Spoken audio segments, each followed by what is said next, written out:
Hey y'all, this is the Butcher, and this video is going to be taking a look at my ambient light setting, the setup I have for it. I'm going to try to explain as much as I can about it and how the kit that I bought and how I set it up. You can see here, if you actually look down towards the bottom, you can see where where it was different colors for those suggestions. And I'll let this play just for a second, and let me turn off this light. I'll show you what it looks like with the light off.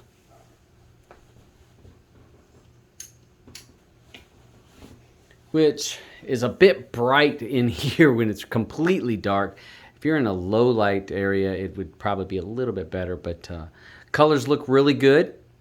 It's got a real good look to it. You can see that the lights seem to, the colors seem to follow pretty close. And I'll give you an idea. I'll show you some of the settings on the app that help to set this up, because you have to be able to tell it how tall and how wide, if you're doing 360 degrees or if there's a space that's missing on it. But definitely cool looking.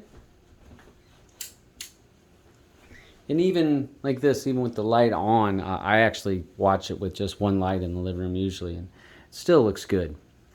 So let me go ahead and I'm going to show you the kit that I have. It's already going to be unboxed, but so I'll show you as much as I can. And so hold tight. All right, so the kit came in this box. I ordered it through Aliexpress. Came with the spool that had all of my lights on it. And I bought the 5 meter 60 LED. So you can get with 60 or 30, and so you'd get half as many LEDs if you get the 30. I went ahead and decided to go with the 60 because I wanted more color. It also came with I ordered these connectors, so I will show you those in a second. Hold on a second. All right, sorry, but it came with this, which I believe, well, this is to be able to hook it up directly into the LED, and I think this changes it to a 5 volt, but mine is bigger than a 5 volt on the battery that came with it. This, I'm assuming, is so that you can use two powers. So you can use one power brick and maybe split it off into two different things. I didn't need any of that. So came in the box, didn't need to worry with that. So I'm going to show you this, and this is real important. And these are the connectors, and you'll be able to see I use it on the back of the TV. And these give me my 90-degree turns. And you can see the little copper, and I got the three contact points, and I've got the 3 on here. And if you look, I think you can see that there's like a little slit in here. And what you do is you slide that underneath those little connectors, those little contact points here. So can you see that? You can see that that's the copper is underneath those little those little contact points there. And then, like, what I would do is when I make my 90-degree turns, you would take this, and you see where you cut it. It actually has little lines there. And you slide it in there, and again, it has like little slots. Don't try to push it down. That was one of the things I tried to do, is push it and then lock it down, and that was incorrect. You actually slide it in there. And if you find that it's got a little fray to it, just cut one of those LEDs off. But you slide it in there, and again, you want that copper to be underneath those points. If there was a few of these, all right, now that one did it just right. I think you can see it. You can see that the contact points are on top of the little copper. I found some of these points were a little bit too tight, and it would do it. So I'd take a little bitty screwdriver and push it underneath it. And I mean, you don't have to do it a lot. I mean, I'm talking just barely push it, just enough to pull that contact point here up, and it slides right in there. And so that gives you your 90-degree turns. And then what you would do is I would take another one of these, connect it here, and then my wire would go here. So that gives me my 90-degree turns, which makes it very nice on the TV. So this is real important. You have to order extra. I think it was like $3 to order all of the connectors. So definitely worth the $2 or $3, because if not, you're gonna have to splice it yourself, or do like some people do and they just kind of bend it. And I heard some people do like this and kind of wrap it and go underneath it, and that does mess up your number of LEDs that's going around the TV. So real important to have those things. Comes with instructions. Comes with, I will show you the Dream Color box, which you need that. You also are going to need an app for your Shield. I'm running this on my Shield. Runs perfectly fine. You have the power supply, or the power brick, so it's got to go in there. It's got some simple little pictures. Again, not difficult to sort out. Let's go ahead and take a look at the back of the TV. All right, this is how I have it in the back of the TV. I didn't do it real fancy. I actually used some black duct tape, and I cut it in like little bitty strips, and I have them in a few places, and you'll be able to see them in just a second. And since I have my LG TV kind of bows out here at the bottom and goes real thin, that's why you see it kind of bow out here. And again, you can put it closer to the edge or not as close. That's up to you, however you want to do it. But simple to do, simple things to set up. Let's go a little closer and I'll show you. All right, you can see here's my connector. You can see how that's on there just like that. And again, nobody can really see the back of the TV, so I probably could have been a little bit better about it, but I wasn't. Goes up here. And again, just simple on the back of the TV. I went 360 degrees. I do have to do some cable management, but I just haven't gotten to that point yet to change up some things, because I really don't like the way that the wiring is hanging there. This is the Dream box. Okay, so got that Dream color. And on the LED strip, which you can see it's popping off here because of the weight of my cable, and I need to fix that because the weight of the cable's hanging down. One says power and one says, I can't remember what the other one says. One says power, which I can see that right there. So that's pretty easy to read. So I know that that's going to the power supply, and then I want to say this one said box or something like that, or lights. I can't remember. I think it said box.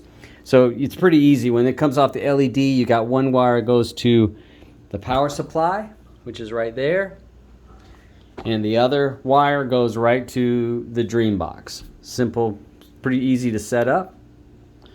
All right, so let's back this up, and I'm going to show you the app. This is the app that I got for it, Ambient Light application for Android. And I'm running this off my NVIDIA Shield. You can also run this off of a mini PC. You can run this off of a Nuke. You can run it off of a Raspberry Pi. But you'll have to, each of them have their own little application that's a little bit different for each one. I know the Windows one, Blue has that one, and it has more features than mine does. It actually plays, you can do music, and it can play, the lights can change to the music. So this is the one that I'm using for the NVIDIA Shield. I have heard that I can do this on a Fire Stick, and that's one of my next projects, is to hook this up to a Fire Stick and see how it runs. And we'll see. Hold on a second. All right, this is opening up the Ambient Light application. You've got 3 different things. You can do it just a single color, which that's going to be just one color. We can do color effects, which depends on, I'll show you in the settings, it actually has that, or we have screen capture. Most of us are going to use screen capture. That's the one that you're going to want to go with. It has the power. I believe this is like a refresh, or kind of like just run through everything. You have 2 settings down here, are the 2 that you're really going to be caring about. The one here for gears, of course, is settings. And that is the one that's the most important here, you guys. This is the one that really, this sets up your vertical and your horizontal, all that kind of stuff.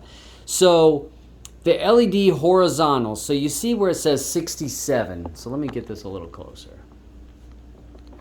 So, all right, so we see it says 67.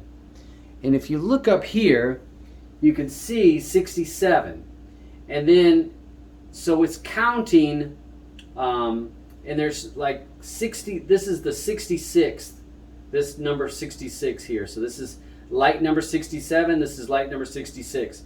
It's also, if you look down here, I think you can see that at the bottom. Yeah. This is my number 1 LED. So where this is at is the first LED. And then it tells me I've got 28 LEDs to here, then 29 starts here, then 66. So 66 from the very first LED. And then horizontal is 67 over there to, you can see it says 133. So you can change this number, and if you see, it's changing this number here, but it also changes my total number of LEDs, because it's going to figure how many LEDs go all the way around. Because I have my LED bottom gap, it's not spelled correctly, the bottom gap, I have 0 because I don't have a stand. If you have a stand, you're going to have a gap here. But I have it 0 because there is no gap. So it's counting every LED here. So when you change some of these things, you're going to see the LEDs change because it's thinking that your screen is bigger or wider.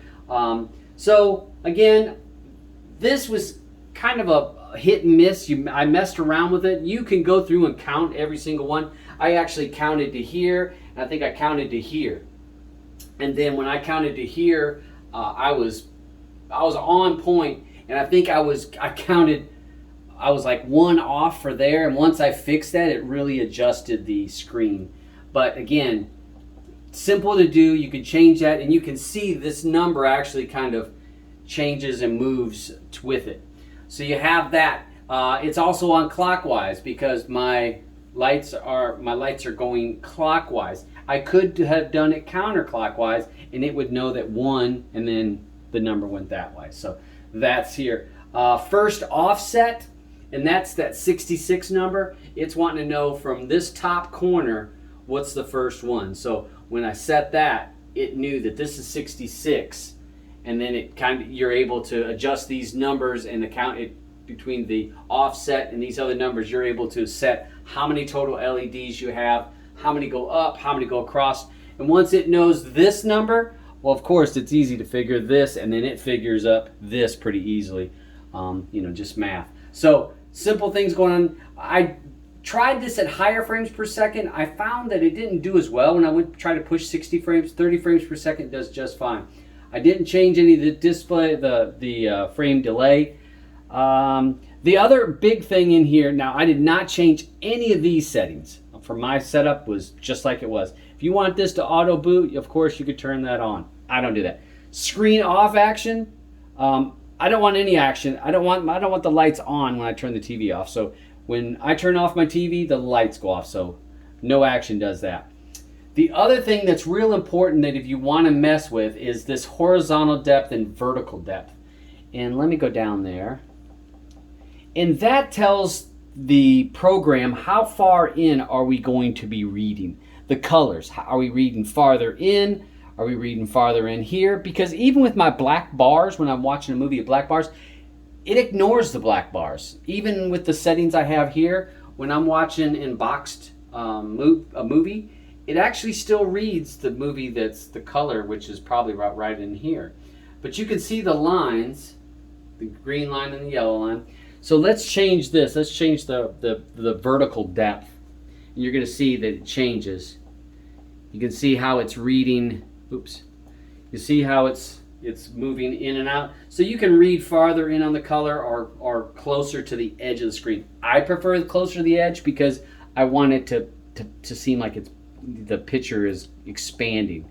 So you can't go any lower than 2. On the vertical, you can make that 1, and then you can do the same thing. You can see how it's changing that number there. So just reading how far in that goes. So I also found, I tried messing around when I made the capture quality high.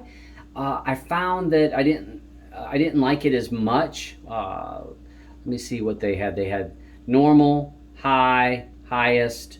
I think I'll go with normal. So that tells how fast you want it to be reading the edges of the screen. Some people complain when it reads too fast around the edges that it makes it look too jittery. But that's, again, that's up to personal taste. So let's back out of here and let me go to the palette. This setting here is very useful. This is a very useful setting. This setting can help change the colors. Try to move that out. I want it closer to the wall. It's bugging me. But what this does is you're able to change some of the blues, greens, and reds, and that will change the yellows and the oranges also by changing it. Now, if you look, my blue is actually down because on my TV, when I was doing greens, my greens were more aqua color. So I pulled back on the blues and I found my color for me did a little bit better. I click this, now you can see it highlighted it.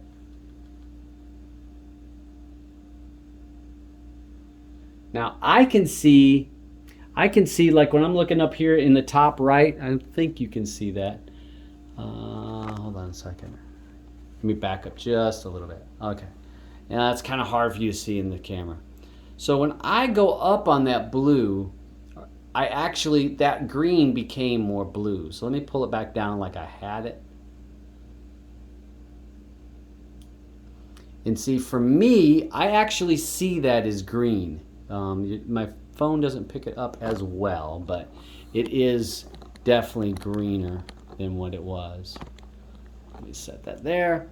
And so I set that. But you can change any of these settings, change it to your liking. This is single color, so when you do the when you want to have just one color, it was on that setting. You can do the action, which that was the color effect.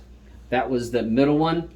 We're doing capture, and then that first one was one color, and that's where you can change that. So that was pretty cool. Down here, this test patterns are really helpful. So if you're wanting to mess around to get your colors right, you can run these test patterns and just adjust the colors.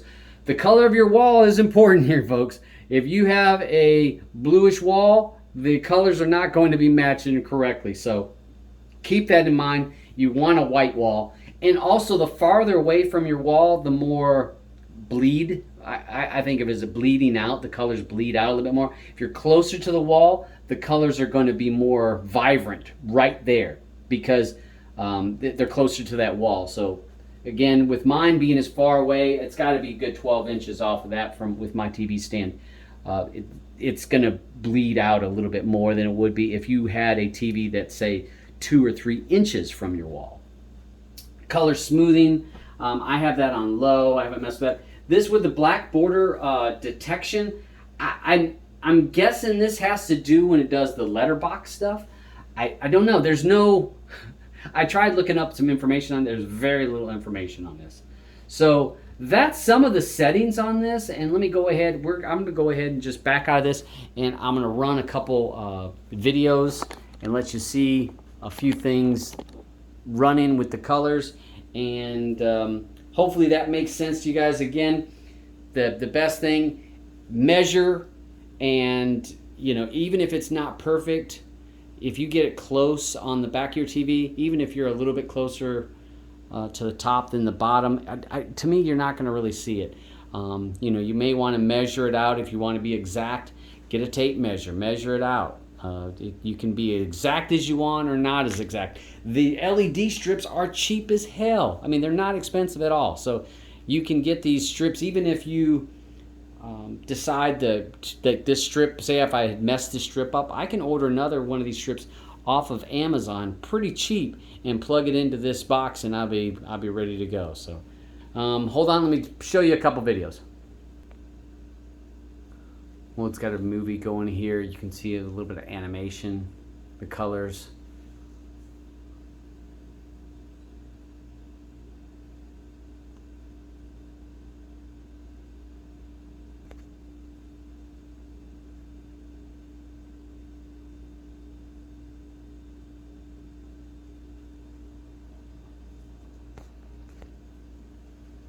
Here's another one of the YouTube things that I'd found that got some really cool.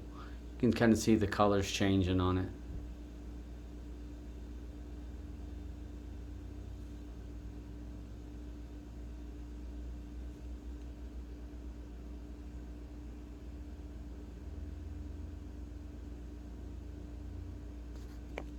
One thing I forgot to mention on this, it does works well with Kodi, works well with Plex.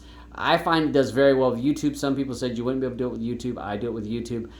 It will not work with Disney. It will not work with Netflix. So because those are DRM protected, so you can't really watch it with that, or it won't give you the colors. But you know, that's to be expected. But again, for the price, you can't beat the the bang for your buck on this one, in my opinion.